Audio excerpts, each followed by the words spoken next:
La perfección cristiana, según el Espíritu de San Francisco de Sales, por Emilio González y González, presbítero. Parte cuarta, capítulo 6. Contemplación infusa. El amor incita a la vista a contemplar cada vez más atentamente la hermosura del amado. Y la contemplación de esta hermosura fuerza al corazón a amarle siempre con más ardor.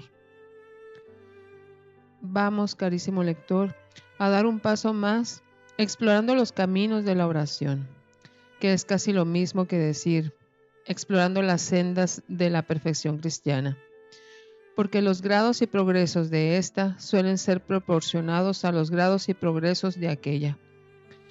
Vamos a penetrar en una región más secreta, más íntima, más sobrenatural, en una morada más interior del castillo de nuestra alma, que diría Santa Teresa.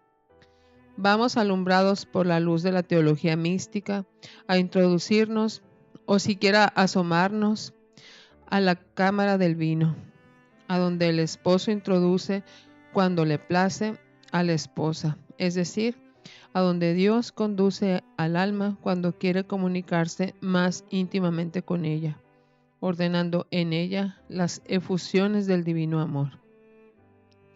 En esa morada secreta, o mejor dicho, en esas moradas, porque son distintas las que se encuentran en esta nueva región espiritual que tratamos de explorar, contemplarás cosas maravillosas, milagros de la gracia, prodigios de bondad y de amor por parte de Dios, ilustraciones altísimas, comunicaciones regaladas con las que nunca pudo soñar la pobre criatura. Ciertamente, si ese amor y bondad de Dios se manifiestan ya de una manera patente y admirable al admitirnos a su trato y comunicación en la oración ordinaria, de que hasta aquí hemos hablado.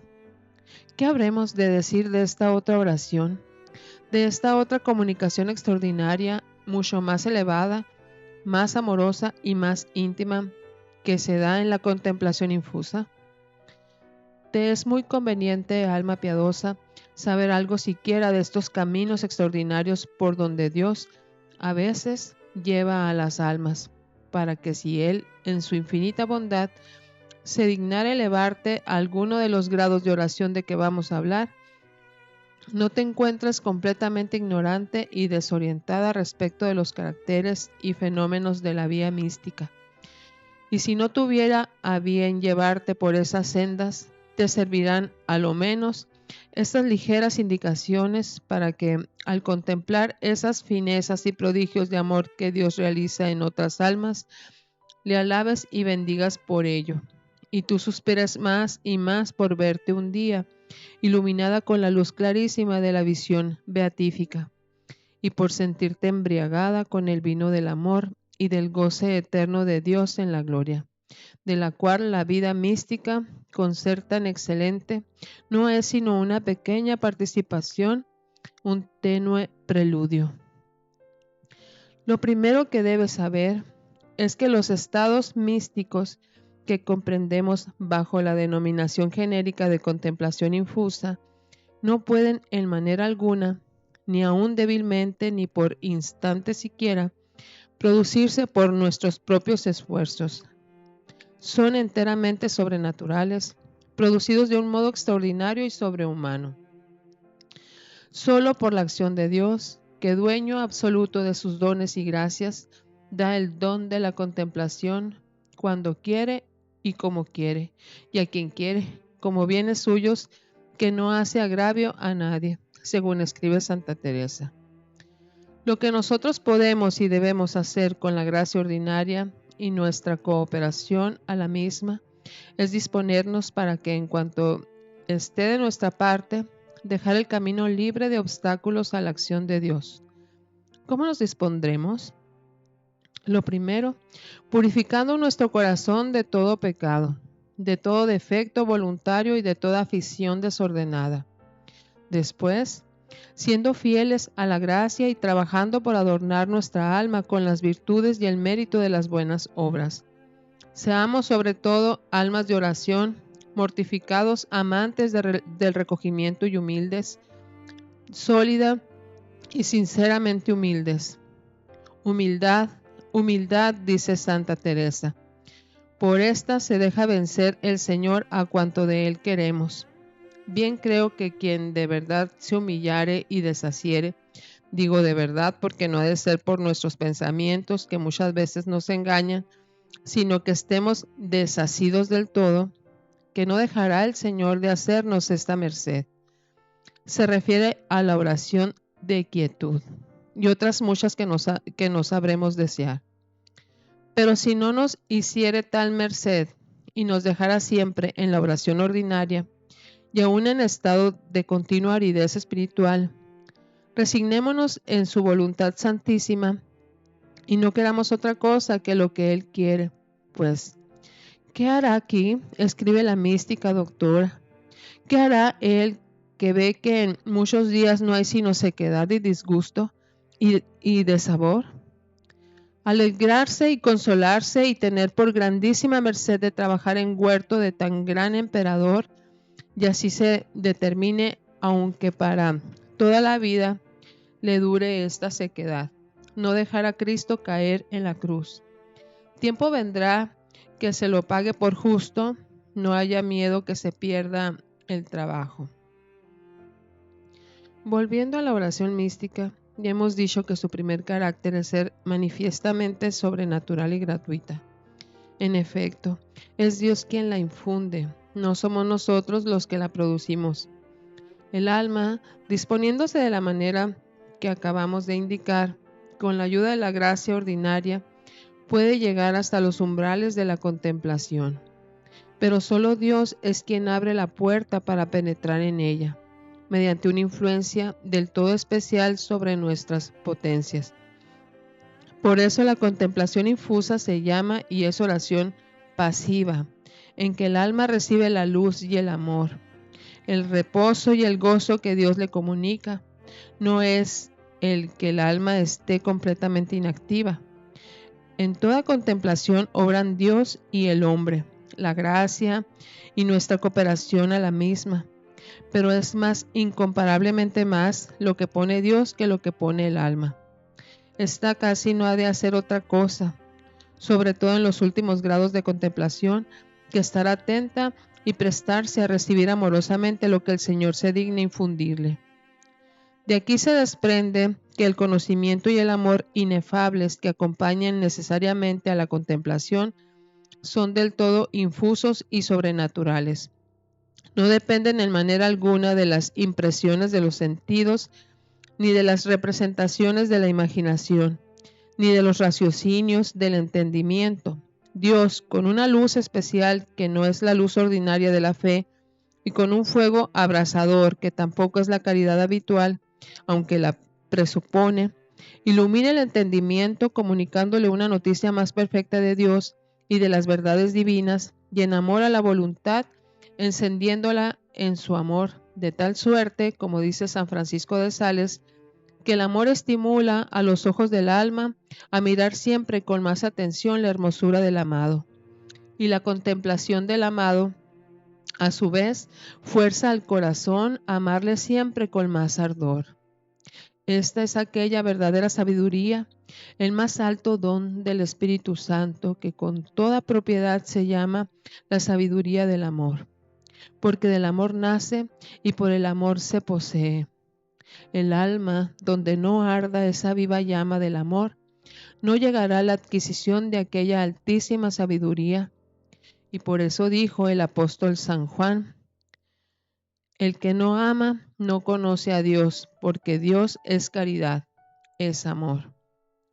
Generalmente acompaña a los diversos grados de contemplación el sentimiento experimental de la presencia de Dios. Santa Teresa afirma en diversos lugares de sus escritos que este sentimiento de la presencia de Dios se da aún en la oración de quietud, que es el grado menos elevado de la contemplación. Llamamos experimental a este sentimiento porque no es una cosa puramente mental y especulativa, como los actos de presencia de Dios, que hacemos al comenzar nuestra oración ordinaria o al ejecutar cualquier obra buena.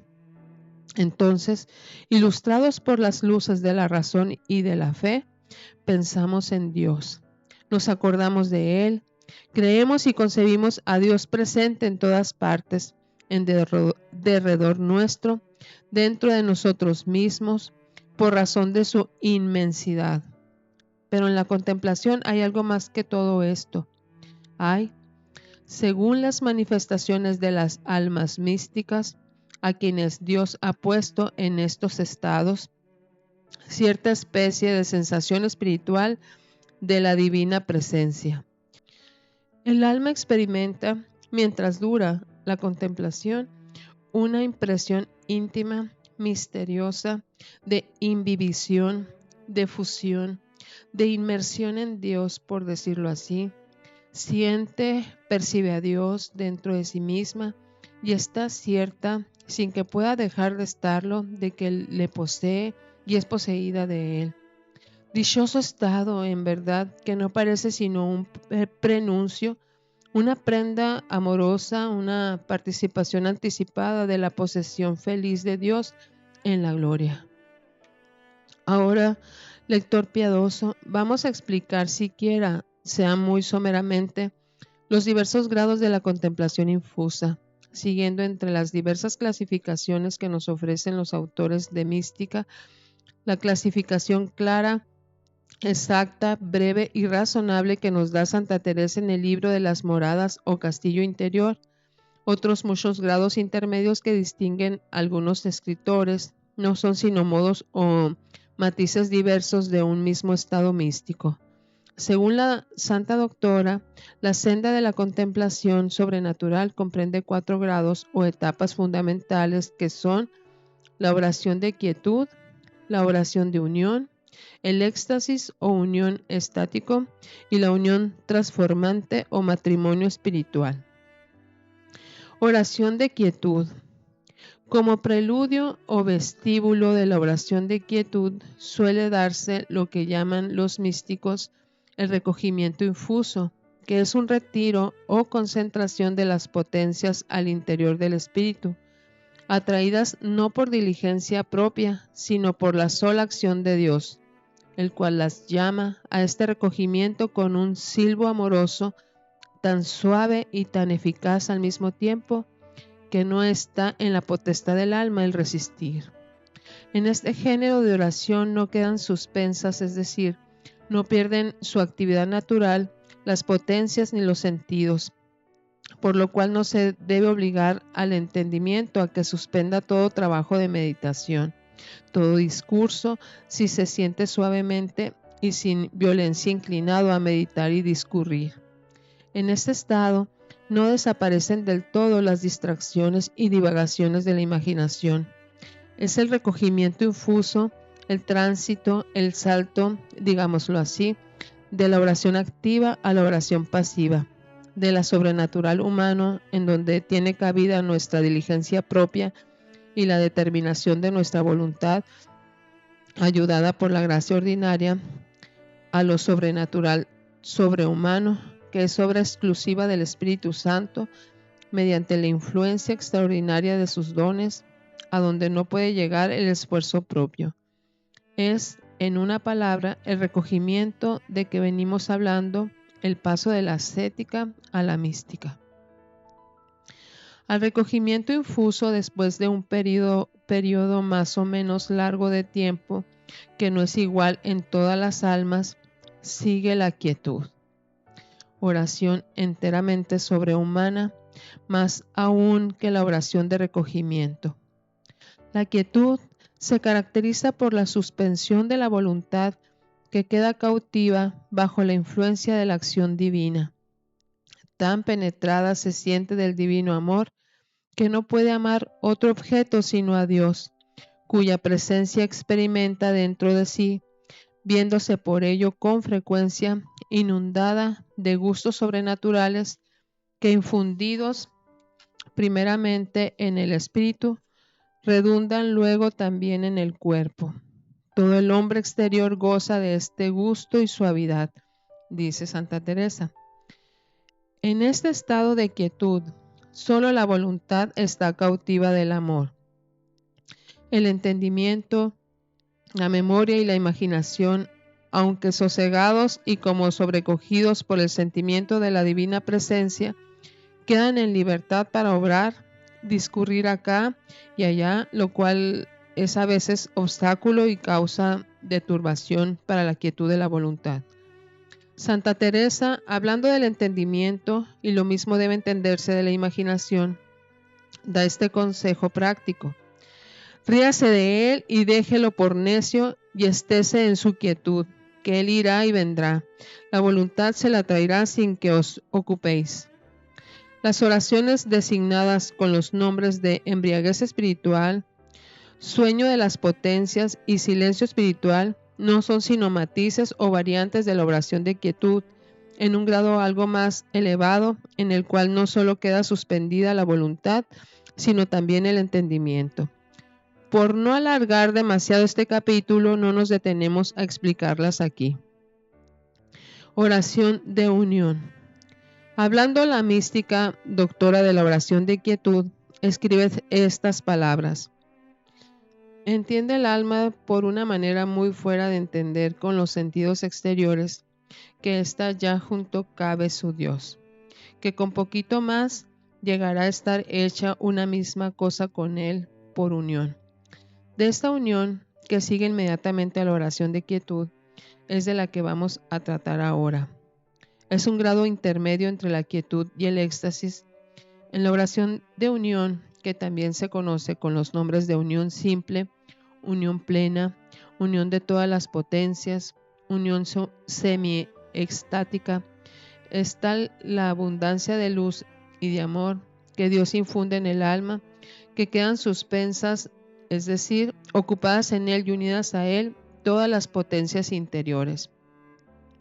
El entendimiento no puede pensar en otra cosa que en Dios, ni aun en la misma gracia que está recibiendo en aquel momento.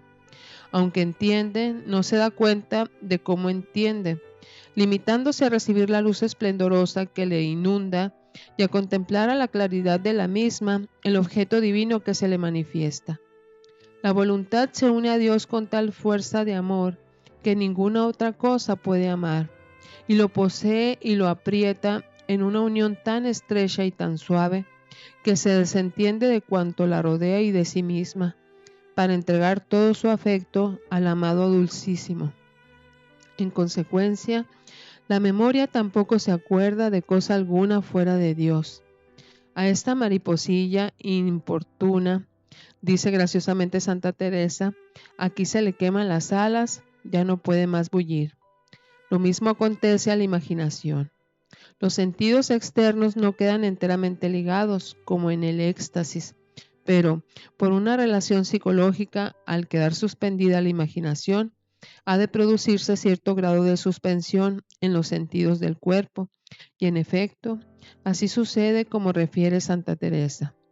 Al describir los fenómenos sensibles que acompañan a este género de oración, la suspensión de las potencias dura poco. A los principios solo unos breves minutos. Después ya se prolongando, pero nunca suele pasar de media hora. En la unión, el trabajo personal es casi nulo. Dios lo hace todo. No se sufren distracciones porque todas las potencias interiores, incluso la imaginación, como hemos dicho, están absortas en Dios. El sentimiento de la divina presencia es mucho más vivo y más íntimo que en la oración de quietud, y queda una certidumbre tal que cuando el alma torna en sí, en ninguna manera puede dudar que estuvo en Dios y Dios en ella. Con tanta firmeza le queda esta verdad, que aunque pase años sin tornarle Dios a hacer aquella merced, ni se le olvida ni puede dudar que estuvo. Los efectos de esta oración son admirables. Queda el alma, dice Santa Teresa, de esta oración y unión con grandísima ternura, de manera que se querría deshacer, no de pena, sino de unas lágrimas gozosas. Queda el ánima animosa, que si en aquel punto la hiciesen pedazos por Dios, le sería gran consuelo. Allí son las promesas y determinaciones heroicas, la viveza de los deseos, el comenzar a aborrecer el mundo, el ver muy claro su vanidad, está muy más aprovechada y altamente que en las oraciones pasadas, y la humildad más crecida. En estos y otros no menos admirables efectos de santificación que la unión mística produce en el alma, se ve claramente que es un grande atajo para llegar a la perfección. Unión extática.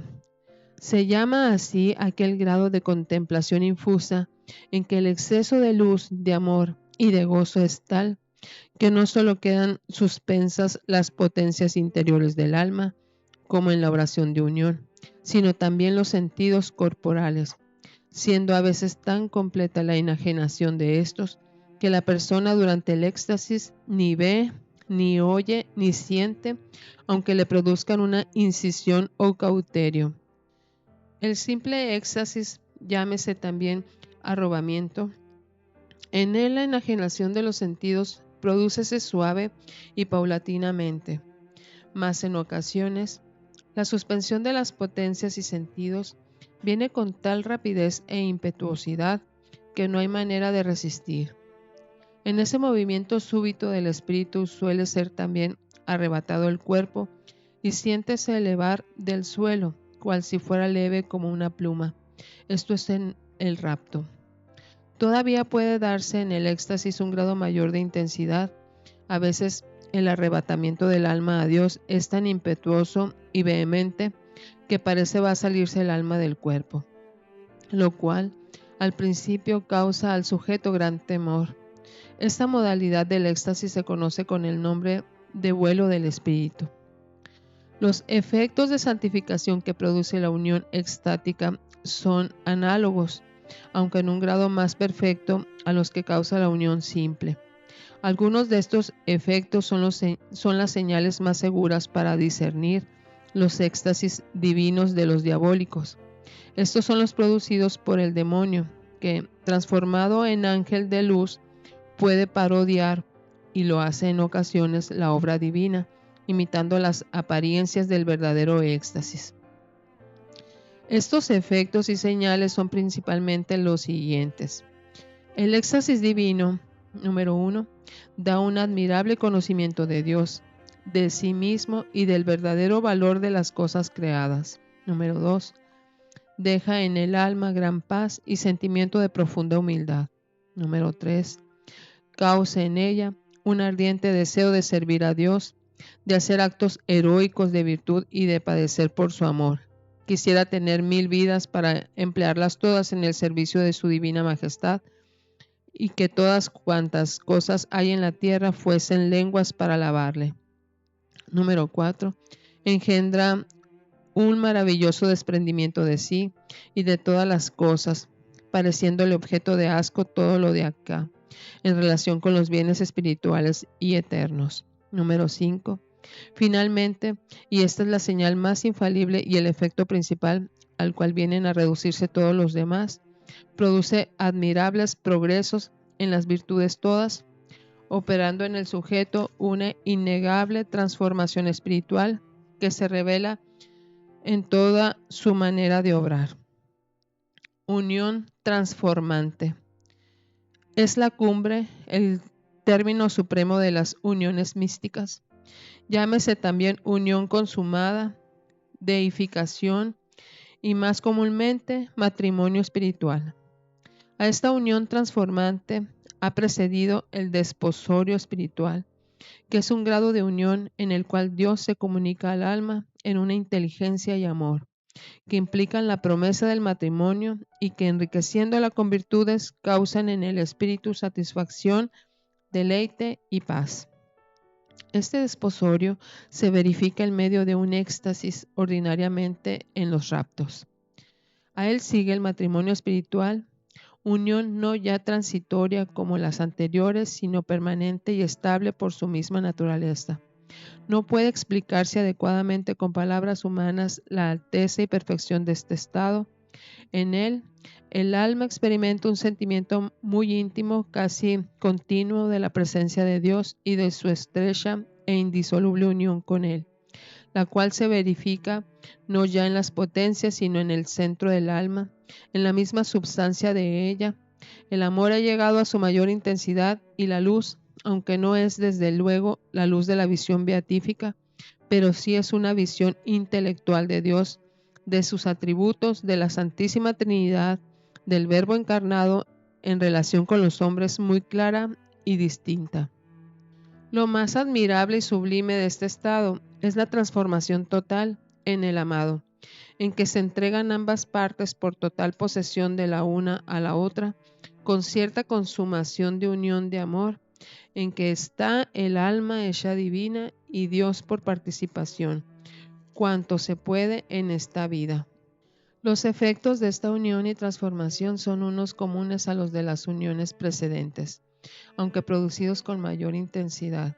Otros son propios de este estado. Aquí cesan ya casi por completo los arrobamientos. El alma goza de una profunda paz y ni siente alborotos interiores, ni la alteran las pasiones. Transformada en Dios, ya no cuida de sus propios intereses, sino tan solo quiere y busca los intereses y la gloria del amado. Ha llegado al perfecto abandono en las manos de Dios y no tiene otro querer que el querer divino. El vivir y el morir le son indiferentes, solo anhela que en lo uno y en lo otro se cumpla la divina voluntad. Su cántico invariable es el Fiat voluntas tua. A veces siente ansias del cielo, de ir a gozar de la vista y posesión de Dios en la gloria, pero pronto se impone la entrega completa al divino beneplácito, dispuesta a vivir todos los años que Dios quiera para sufrir por Él, trabajar por Él y ganarle almas que le amen y le glorifiquen. Verdaderamente es vida más divina que humana, más del cielo que de la tierra. Hemos puesto ante tu vista, carísimo lector, los diversos grados o escalas por donde va subiendo el alma hasta la cumbre de la vida mística. Mas has de saber que si en ese camino el espíritu goza muchas veces de dulzuras y deleites inefables, ha de atravesar también regiones oscuras y penosas, por donde Dios suele conducir a las almas antes de elevarlas a los altos grados de unión con Él. Quiere que estas almas, para hacerse dignas de tal unión, se purifiquen antes de sus pecados, defectos e imperfecciones, y como esto no llegarían a conseguirlo por sus propios esfuerzos, es Él mismo quien, en su sabia providencia, por efecto de un amor singular de predilección para con ellas, se vale de ciertos medios muy dolorosos ciertamente, pero muy saludables y eficaces para que se vayan desprendiendo cada vez más de sí mismas, de su amor propio, de su sensualidad y de toda afición desordenada, con lo cual se dispongan para la ansiada unión. Ese conjunto de medios o de penalidades de que se sirve Dios para purificar a las almas y disponerlas así para la contemplación infusa o para la unión con Él, se conoce en teología mística con el nombre de purificaciones pasivas, para distinguirlas de aquella otra disposición de que hemos hablado arriba, que nosotros con nuestra propia diligencia y esfuerzo, mediante la ayuda de la gracia ordinaria, podemos y debemos procurar, y que suele llamarse por esta causa purificación activa. Compara San Juan de la Cruz al hombre envuelto en sus miserias y defectos con un leño verde, mal dispuesto. Por lo mismo, para la combustión, el fuego que aplicamos a él y que al fin ha de convertirse en fuego, primero lo obscurece y ennegrece hasta que lo desea, removiendo así la imperfección o indisposición en que se encontraba para arder y poniéndolo en disposición próxima para poder ser finalmente transformado en sí. Lo que el fuego hace en un combustible mal dispuesto, eso en el orden sobrenatural, hace Dios en las almas que quiere elevar a los diversos grados de la contemplación. Primero las purifica, las deseca, digámoslo así, de la humedad de sus vicios, pasiones, defectos y miserias morales, y de esta suerte, por medio de este cauterio espiritual, las dispone para la unión y transformación en Él. Distínguense dos especies de purificación pasiva o mística, la purificación del sentido y la del espíritu. Son las dos noches de que nos habla San Juan de la Cruz. La primera, la noche del sentido, la segunda la del espíritu. Tienen por objeto directo, según dice el mismo santo doctor, aquella, purificar el alma según el sentido, acomodándole y disponiéndole al espíritu, y esta, purificar el espíritu, acomodándole para la unión de amor con Dios. Lo esencial en la primera es la aridez sensible y en la segunda, la aridez espiritual. A la aridez sensible únese frecuentemente en la purificación del sentido la oscuridad, el asalto de las más diversas y molestas tentaciones, los escrúpulos, aflicciones y desgracias externas, impugnaciones diabólicas, etc., todo lo cual es causa de gran tormento. En la purificación del espíritu, además de una desoladora aridez, suelen experimentarse también horribles tentaciones contra las virtudes teologales, fe, esperanza y caridad. Añádese a esto un horror y estremecimiento profundo al ver el alma con la luz clarísima y sobrenatural que se le infunde, su propia deformidad, su impureza y miseria frente a la santidad y justicia de Dios, de donde le parece hallarse al borde del precipicio y de la desesperación, como si el infierno se abriera bajo sus pies. Créese alejada y desechada de Dios, y como por otro lado nada ansía tanto como amarle y ser amada de Él, y estar muy unida a Él, esta lucha de ideas y sentimientos es para ella causa de un tormento indecible, algo semejante a la sensación del divino abandono de que Jesús se quejó a su eterno Padre en la cruz. Es un verdadero purgatorio en esta vida que, en sentir de San Juan de la Cruz, la librará del purgatorio de la otra. Con esos estados, es decir, estas purificaciones, son directamente enviadas por Dios para bien de las almas de esta suerte probadas. Los efectos que producen ellas son efectos maravillosos de santificación. Las purifica del orgullo y amor propio, de la gula y sensualidad espiritual, y desprendiéndolas del apego a los consuelos y ternuras sensibles, hace que vayan adquiriendo rápidamente muy sólidas virtudes. Las separa de todo lo que no es Dios o no conduce a Él, y como el fuego del amor divino es en ellas muy intenso, aunque parezca estar oculto bajo las cenizas de la aridez y de la desolación espiritual. Ese fuego acaba de consumir cuanto restaba en ellas de humano. Todo cuanto haya de esta tierra de nuestro natural lo deja hecho polvo, dice Santa Teresa. Tal es la llamada muerte mística, verdadero desierto del espíritu, pero prenuncio de la tierra de promisión. ¿Cómo deberá conducirse el alma en el estado de purificación? 1. Debe aceptar la prueba con resignación y confianza como venida de Dios, repitiendo como Jesús en el huerto de Getsemaní, Fiat voluntas tua. 2. Debe perseverar valerosamente en la oración, aun en medio de la aridez, sin desear con ansia el consuelo. 3. Espere contra toda esperanza y arrójese por encima de todo en brazos de Dios, que la hace pasar por este estado, no porque haya caído en su desgracia, sino, muy al contrario, porque la quiere hacer enteramente suya y unirla muy íntimamente a sí. 4. Declárese sinceramente a un director ilustrado y prudente y obedézcale dócilmente. Solo en la obediencia encontrará la paz. Por lo dicho hasta aquí, alma piadosa, puedes vislumbrar los tesoros y gracias espirituales que encierra en sí el don de la contemplación. Digo vislumbrar, porque solamente podrás comprenderlos y estimarlos en todo su valor si el Señor te hace la merced de gustarlos y experimentarlos. Es cierto que la contemplación infusa no es la perfección misma, y según la sentencia más comúnmente admitida, tampoco es indispensable para llegar a ella. Pero es evidentemente un instrumento maravilloso de santificación y, como dijimos al hablar de los efectos de la oración de unión, un gran atajo en los caminos de la santidad. En este sentido, en cuanto es instrumento eficaz de santificación, es lícito desear y pedir el don de la contemplación sobrenatural, pero es menester que tal petición y deseo no nazcan del orgullo o de la sensualidad y que vayan acompañados de una entera y humilde sumisión a la voluntad divina. Mas, como fácilmente podría mezclarse en ese deseo y petición un poco de poca humildad, como dice Santa Teresa.